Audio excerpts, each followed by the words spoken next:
आप लोगों का स्वागत है इस चैनल पर। आज हम लोग क्लास डे 2 है और बीएचपीसीएल और यूपीपीसीएल का जो वैकेंसी आने वाली है 2026 में, उसका हम लोग technical class most important question जो बार बार पूछे जाने वाले क्वेश्चन होते हैं प्रीवियस ईयर के, और भी क्वेश्चन वो हम लोग करने वाले हैं। क्लास 2 है और डे 2 है। और आप लोग को ये भी बता दें कि चलिए यहाँ पर आप लोग को दिखला भी देते हैं डायरेक्ट। तो आप लोग देख सकते हैं बीएचपीसीएल का जो लोग तैयारी कर रहे हैं तो वो लोग के लिए एक फिजिकल बुक बनाया गया है, जो कि प्रीवियस ईयर का जो भी एग्ज़ाम हुआ था उसमें 37 सेट थे। 37 सेट में वॉल्यूम 1, वॉल्यूम 2 और वॉल्यूम 3 करके यहाँ पर निकाला जाएगा। वॉल्यूम 1 के लिए है ना प्रिंटिंग प्रेस के लिए चल चुका है, ठीक ना, यानी कि जा चुका है। वहाँ पर जब कंप्लीट हो जाएगा, छप उप जाएगा, तो आप लोग को यहाँ पर बता दिया जाएगा कि आप लोग कैसे लेना चाहते हैं। अगर पहले से भी है ना आप लोग को ऑर्डर करके रख देना है तो आप लोग उसको भी कर सकते हैं, ठीक है। तो आप लोग उसको भी कर सकते हैं, ठीक है। और यहाँ पर आप लोग का 37 है और टोटल आप लोग का 12 सेट हर वॉल्यूम में मिलेगा, और आखिरी वाला खाली एक सेट और बढ़ जाएगा, यानी कि आप लोग का 13 सेट मिलेगा, ठीक है। बाकी आप लोग को यहाँ पर बता दिया गया इस टाइप से आप लोग का रहने वाला है, जो कि आप लोग को कोई दिक्कत नहीं होगा। आप लोग को इसी में से ही क्वेश्चन भी कुछ करवा रहे हैं, जो कि आप लोग को पता भी चल जाएगा कि किस टाइप से आप लोग को फिजिकल बुक मिलने वाला है। चलिए, हम लोग 60 तक क्वेश्चन किए थे, है ना। और अब हम लोग जो करेंगे वो 61 नंबर, उसी में से आप लोगों का क्वेश्चन जो बुक बन रहा है उसी का ही आप लोग का पीडीएफ है, तो इसी में से आप लोग को यहाँ पर क्वेश्चन भी करवाया जा रहा है जो एग्जाम में आ चुका है।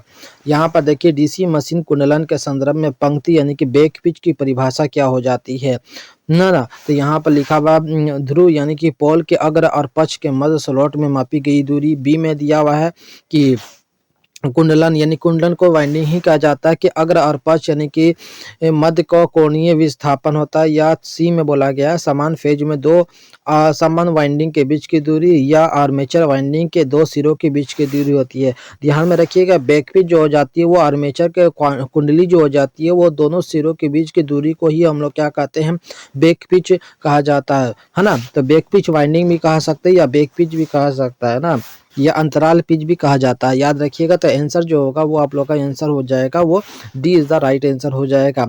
ये क्वेश्चन आया हुआ है तो इसलिए हम आप लोग को बताते हैं कि क्वेश्चन आया हुआ है। आप लोग को ये पता चलेगा कहाँ से, कौन सब्जेक्ट से कितना क्वेश्चन आया हुआ है, किस चीज़ में आप लोग को तैयारी करना है, अगर आप लोग को इस बार नहीं हुआ है तो, ठीक है। नेक्स्ट क्वेश्चन में चलते हैं हम लोग।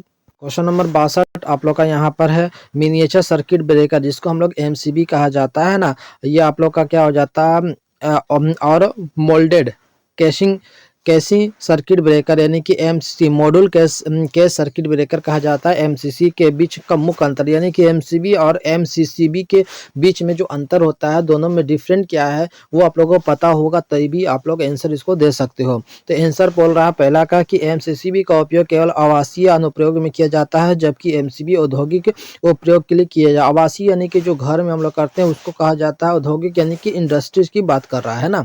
बी में आप लोग का एमसीसीबी उच्च धारा रेटिंग को नियंत्रित कर सकता है, यानी कि उच्च धारा का मतलब हाई करंट की बात कर रहा है, और समायोजित ट्रिप सेटिंग प्रदान कर सकते हैं, जबकि एमसीबी के आमतौर पर निश्चित रेटिंग हो जाती है ना। सी में आंसर क्या बोल रहा है कि एमसीबी का उपयोग उच्च वोल्टेज अनुप्रयोग के लिए किया जाता है, जबकि एमसीसीबी का उपयोग निम्न वोल्टेज अनुप्रयोग के लिए किया जाता है। डी में बोल रहा है कि एमसीबी का संचालित करने के लिए बाहरी विद्युत की आवश्यकता हो जाती है, जबकि एमसीसीबी को नहीं हो जाती है। 62 का आप लोग आंसर बताइए। चलिए तो जल्दी से आंसर आप लोग बताइए। और ये सब क्वेश्चन आप लोग का देखिए आता है ना, ये सर्किट ब्रेकर का क्वेश्चन है। सर्किट ब्रेकर का जब तक अच्छा से डाटा आप लोग का याद नहीं होगा, एमसीबी, आरसीबी, एमसीसीबी है ना, अर्थ लिखे सर्किट ब्रेकर, ये सब याद नहीं रहेगा आप लोग को, ये क्या करता है, कौन सा वर्क करता है, कहाँ पर यूज़ होता है, ये सब याद नहीं रहेगा, तो आप लोगों को मतलब आंसर देने में भी दिक्कत होगा। तो राइट आंसर आप लोग का A is the right answer हो जाए, B is the right answer हो जाएगा। एमसीसी उच्च धारा रेटिंग के लिए प्रयोग की जाती है ना, और एमसीबी आमतौर पर निश्चित रेटिंग के लिए प्रयोग की जाती है, जो कि घरों में हम लोग प्रयोग करते हैं। देखिए एक्सप्लेनेशन ऐसे दिया गया है, हम लोग अच्छा से एक्सप्लेनेशन भी दिए हैं, ठीक है, तो आप लोग का दिक्कत भी नहीं होगा, ठीक है। चलिए हम लोग नेक्स्ट क्वेश्चन को हम लोग देख लेते हैं। नेक्स्ट क्वेश्चन क्या बोल रहा है कि निम्नलिखित में से कौन सा परिघटना डीसी ऑपरेशन में नहीं होती है, जो कि एसी सिस्टम में सामान्य है। यानी कि जो डीसी जो ट्रांसमिशन में होता है में नहीं होता है, लेकिन एसी में होता है, ये पूछ रहा है। तो क्या होता है, स्किन इफेक्ट होता है एसी सिस्टम में, या कैपेसिटर कपलिंग होता है, हार्मोनिक्स होता है, या आप लोग का वोल्टेज रेगुलेशन इशू होता है। डीसी में नहीं होता है, लेकिन ध्यान में रखिएगा, लेकिन एसी में होता है। एसी में क्या होता है भाई, परिघटना बताइए। डीसी में नहीं होता है लेकिन एसी सिस्टम में समान है, जानते ही हो। एसी सिस्टम में समान क्या हो जाता है, तो राइट आंसर आप लोग का A is the right answer. Skin effect AC में होता है, डीसी में नहीं होता है। हाई वोल्टेज जाता है तो वहां पर एक स्किन इफेक्ट दिखने लगता है, जो आप लोग का वहां पर एक हवा के संपर्क में भी करंट आ जाता है ना, तो वो आपका उसका थिकनेस भी बढ़ जाता है, उसको इको कोरोना इफेक्ट कहा जाता है, भले सॉरी स्किन इफेक्ट कहा जाता है। ठीक है, अब हम लोग 64 नंबर क्वेश्चन को पढ़ेंगे। 64 नंबर वो क्या बोल रहा है, सौर ऊर्जा संयंत्र का प्राथमिक घटक क्या है जो सौर के प्रकाश को विद्युत में परिवर्तन करता है। आंसर है जाते हैं कि इन्वर्टर होता है, बी बैटरी होता है, फोटोवोल्टाइक यानी कि पीवी सेल होता है, या चार्ज कंट्रोलर होता है। ध्यान में रखिएगा क्वेश्चन क्या बोल रहा है, सौर ऊर्जा जो हो जाता है यानी कि सोलर ऊर्जा जो हो जाता है वो प्राथमिक घटक क्या है जो सौर ऊर्जा जो होता है यानी कि सूर्य का जो प्रकाश होता है उसको विद्युत में परिवर्तन कौन करता है। इन्वर्टर या फोटोवोल्टाइक सेल या बैटरी या चार्जिंग कंट्रोल होता है। ये तो ध्यान में रखिएगा, ये कोई भी जानता है, यही सब क्वेश्चन आया हुआ था, सी इज द राइट आंसर हो जाएगा। एक्सप्लेनेशन आप लोग का दिया गया है। ठीक है, चलिए अब हम लोग 65 नंबर क्वेश्चन को करते हैं। क्वेश्चन क्या बोल रहा है, और आप लोग शेयर कर दिया कीजिए, ठीक ना, और अच्छा लगे तो आप लोग तैयारी करते रहिए, शेयर कर दीजिए और लाइक भी कर दिए कीजिए, और कमेंट में बताया कीजिए कि कौन सा थ्योरी कौन सा सब्जेक्ट में क्या फंस रहा, तो हो सकता है कि हम उसका थ्योरी में ला के आप लोग को एक समझाने का कोशिश करें। ठीक है, और चलिए यहाँ पर बताइए कि किस प्रकार की वायरिंग का उपयोग केवल अस्थायी स्थापन के लिए किया जाता है। ये ध्यान में रखिएगा। अभी हम लोग स्टार्टिंग इसी ही देखिए 11 तारीख के ही 2 क्वेश्चन सेम टू सेम पूछ दिया आप लोग का। पहला मतलब देखिएगा पहला वीडियो, तो इसमें भी हम वही सेम करवाएं। 11 तारीख में क्वेश्चन दिया गया था, फिर वही दे दिया। तो यहाँ पर 65 नंबर का आप लोग बताइए आंसर। तो इस सबको जानता है, ये आप लोग का अस्थायी वायरिंग के लिए आप लोग का क्या क्लेट वायरिंग होता है, D is the right answer होगा। ठीक है, एक्सप्लेनेशन हम दे दिए हैं जो कि आप लोग देख सकते हो, बहुत ही अच्छा तरीका से बनाया गया है। तो जो लोग लेना चाहते हैं वो आप लोग पहले ही से अभी ही से मतलब मेरे व्हाट्सएप में मैसेज कर दीजिएगा कि हमको लेना है। बाकी ऐसे अवेलेबल हो जाएगा, मीशो में भी हो जाएगा आप लोग का, फ्लिपकार्ट में भी, और मेरे साइट में भी अपलोड हो जाएगा, जो कि हम बता देंगे। नेक्स्ट क्वेश्चन में चलते हैं हम लोग। क्वेश्चन नंबर देखिए 66 का क्वेश्चन है 66। अधिकांश प्रकाश वोल्टाइक सेलों के निर्माण में उपयोग किए जाने वाला प्रमुख पदार्थ क्या हो जाता है, कॉपर या गैलियम आर्सेनाइड या सिंगल सिंगल क्रिस्टल सिलिकॉन या कैडमियम, क्या होता है। D is the right sorry 66 का आंसर क्या होगा, ए होगा, बी या सी या डी होगा, बताइए जल्दी से आप लोग आंसर दिया कीजिए। तो 66 का जो होगा वो आंसर आप लोग का हो जाएगा। ये सब आप लोग का बैटरी यानी कि सेल का क्वेश्चन है, तो आप लोग इसको भी पढ़ना पड़ेगा, थोड़ा बहुत पढ़ना ही पड़ेगा आप लोग का। सी इज द राइट आंसर होगा, यहाँ पर एक्सप्लेनेशन दे चुके हैं। अब चलिए क्वेश्चन नंबर बताइए 67 का, निर्माण में कौन सा पदार्थ आर्द्रता और रसायनों के प्रति उद्धकंश यानी कि कॉमन प्रतिरोध के कारण भूमिगत केबल में इंसुलेशन के लिए आमतौर पर प्रयोग किया जाता है, बताइए। ए में लिखा हुआ पॉलीएथिलीन पीई, ठीक ना, प्राकृतिक रबर हो जाएगा बी में, और सी में आप लोग का एथिलीन प्रोपेलिन रबर यानी कि PEPR, और डी में आप लोग का PVC। तो क्या होगा आंसर आप लोग बताइए। ये भी क्वेश्चन आप लोग का आसान ही है, सब कोई जानता है, इसमें दिक्कत नहीं होना चाहिए, जल्दी से बताइए आप लोग।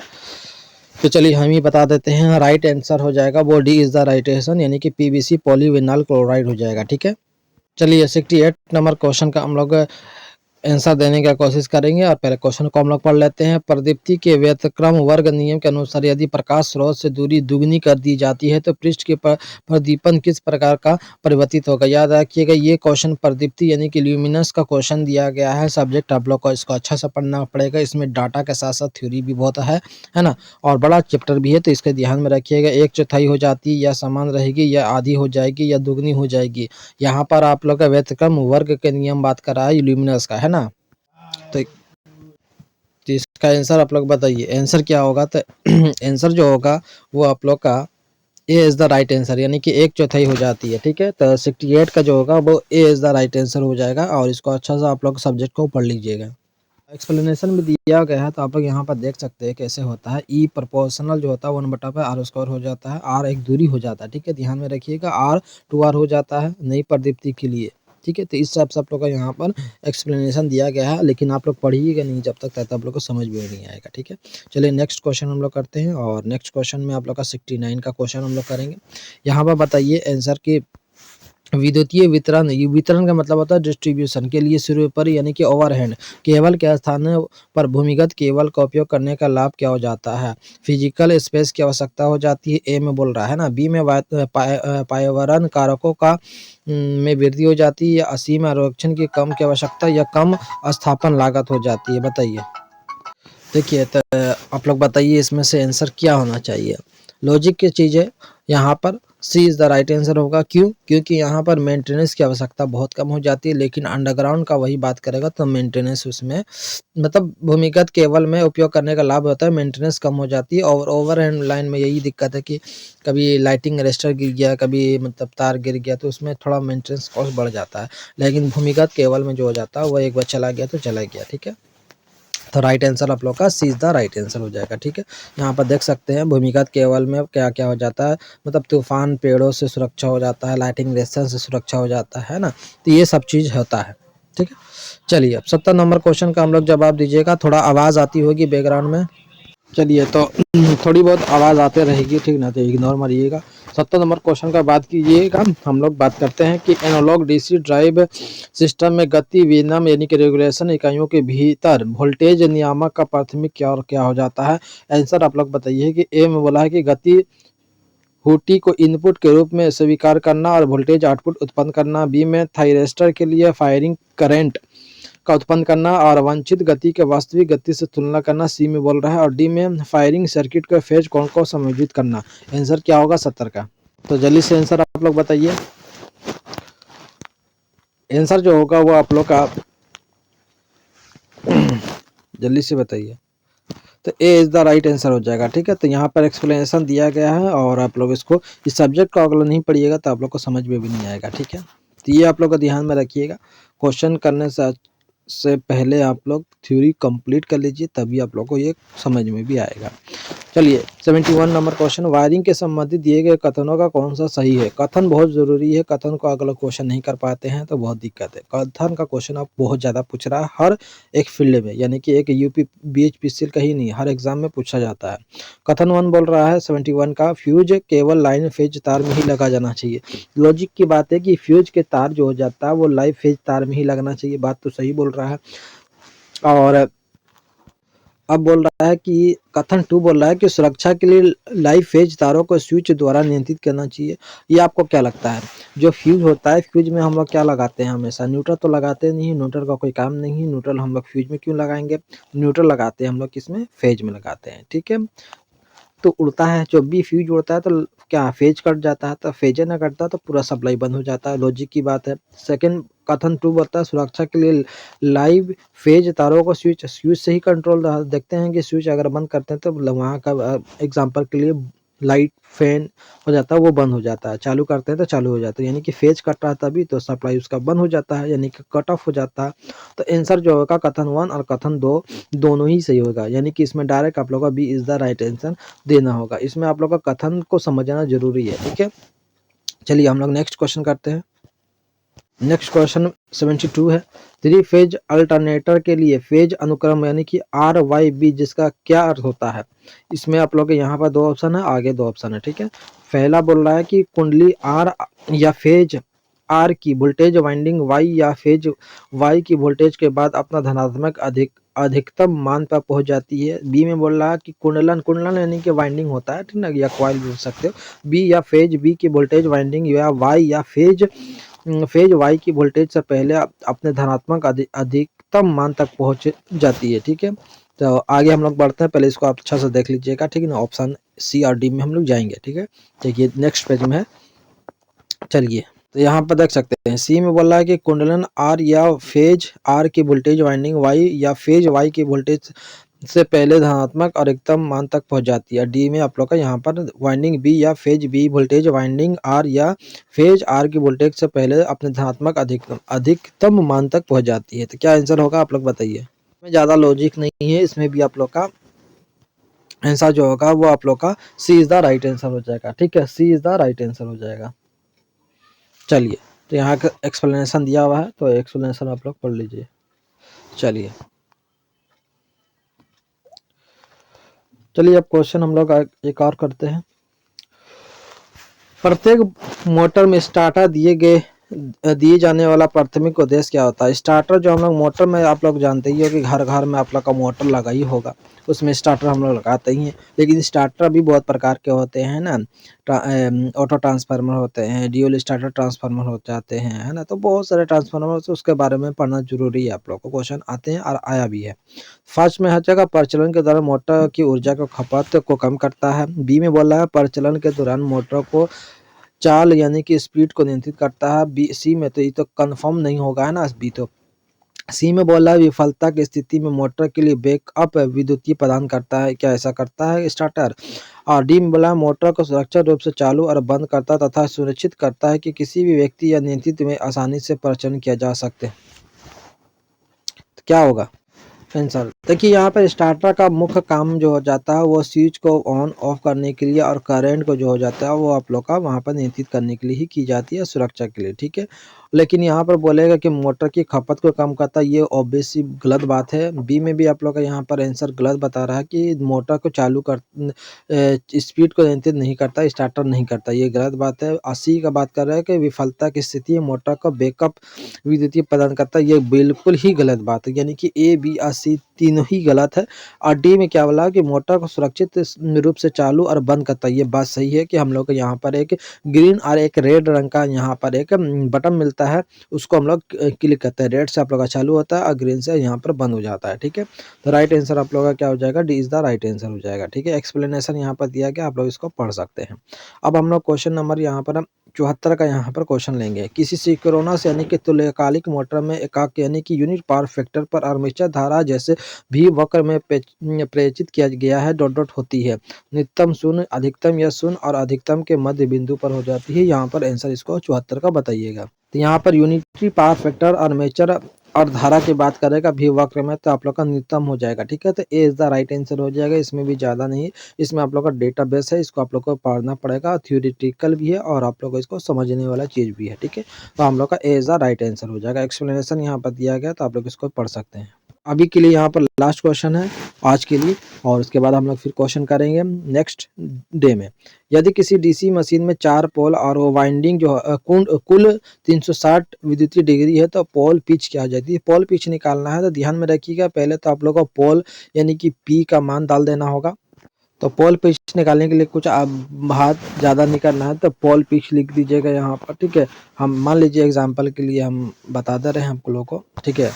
तो यहाँ पर हम लोग पोल पिच लिख दिए, ठीक है, शॉर्ट में लिख रहे हैं, ठीक है।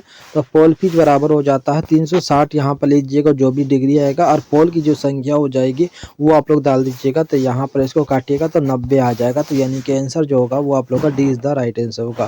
तो यहाँ पर पोल पिच निकालने के लिए आप लोग का क्या हो जाएगा?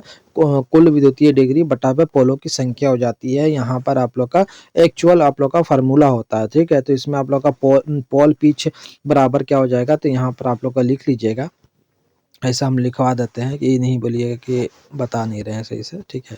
तो देखिए यहाँ पर आप लोग का पोल पिच बराबर क्या हो जाता है, पुराने वाले के जानते होंगे स्टूडेंट, ठीक है। तो विद्युतीय वैद्युतिक,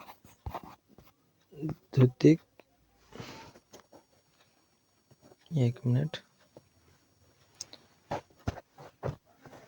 ठीक है।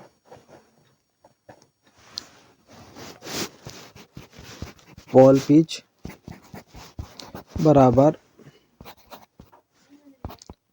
वैद्युतिक डिग्री लिख दो बटा पे पोल की संख्या, ठीक है। जो भी संख्या होगा उसको भागा दे दीजिएगा, तो ये आप लोग का पोल पिच निकल जाएगा। आज के लिए इतना ही हम लोग क्वेश्चन करेंगे, और उसके बाद हम लोग नेक्स्ट क्वेश्चन करते हैं। और शेयर कर दीजिएगा, और भी जितने क्वेश्चन है हम लोग करवाएंगे, इंपॉर्टेंट रहने वाला है सब। Thank you for watching.